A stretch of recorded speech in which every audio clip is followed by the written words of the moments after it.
उमैर बिन हबीब रोम की कैद में आए तो रोमन 10 आदमी थे, 9 कत्ल कर दिए। ये बड़े खूबसूरत थे, लंबे चौड़े थे, तो उसको एक रोमी सरदार ने अपना गुलाम बना लिया।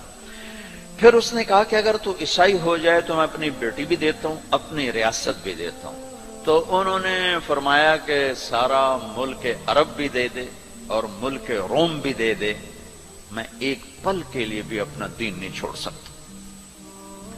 फिर उसको एक तरकीब सूझी, उसने एक घर पूरा खूबसूरत फर्निश्ड, उसमें उनको बंद कर दिया और शराब भी रख दी, खाना भी रख दिया। एक खूबसूरत लड़की को तैयार किया कि इससे गुनाह करवाओ। वो आ गए, वो गुनाह की दावत दे रही, यूं बैठो। 3 दिन गुजर गए, 3 रातें कुछ न खाया, न नजर उठाई, न पिया। 3 दिन के बाद वो लड़की कहने लगी, तू क्या बला है, न तूने खाया, न तूने पिया, न तेरी नजर उठी, कौन है तू, क्या है तू, तुम्हें कौन रोकता है? तो फरमाया कि अब तो मेरे लिए शराब भी हलाल है जिस हाल पर मेरी प्यास पहुंच चुकी।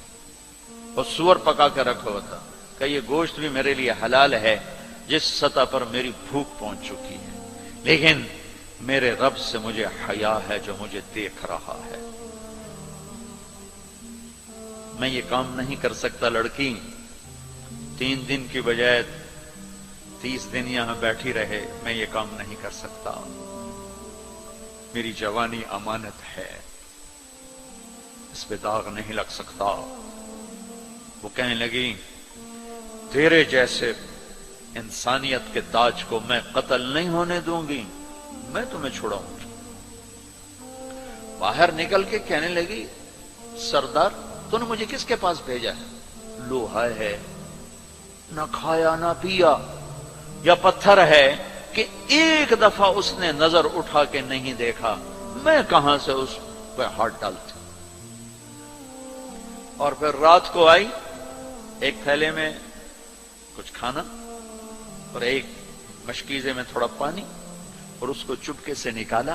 कहा कि ये देखो तारा, कुतुब सितारा देखा, कहा इसको यहां रखना कंधे पर और चलते रहना, रात को चलना, दिन में छुपना। अगर इसको तुमने इस सीधे कंधे के साथ रखा तो एक दिन तुम इराक पहुंच जाओगे।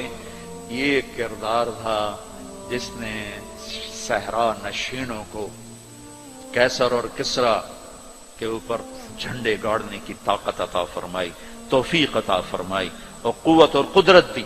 अपनी 24 घंटे की जिंदगी में तुम्हारी हॉस्टल लाइफ है, पार्टियां ना बनो। मेरे देश को मजहबी नफरत ने भी बर्बाद किया है और सियासी नफरतों ने भी बर्बाद किया है। सारा मुल्क जवाल का शिकार है। मैं सियासतदानों का सिर्फ गिला नहीं करता हूं, मेरा तो रेडी पे सेब बेचने वाला भी बददियानत है, खाइन है। तो मैं सियासतदानों का गिला क्या करूं, मैं अफसरान का, ब्यूरोक्रेसी का रोना क्या रोऊं? हमारा तो चपड़ासी भी बददियानत है। अल्लाह उसके रसूल की गुलामी को ढूंढो, ढूंढो। मजहबी नफरतों का शिकार मत हो। हमारी नस्लों में बड़े दुख से ये बातें कह रहा हूं कि जैसी नफरत मैंने पाकिस्तान में देखी है मजहब की, पूरी दुनिया में कहीं नहीं देखी। मजहब का इख्तलाफ कब नहीं था? मेरे नबी की मौजूदगी में सहाबा में इख्तलाफ था, नबी की मौजूदगी में इख्तलाफ था। इख्तलाफ खत्म ही नहीं हो सकता। मोहब्बत करना सीखो।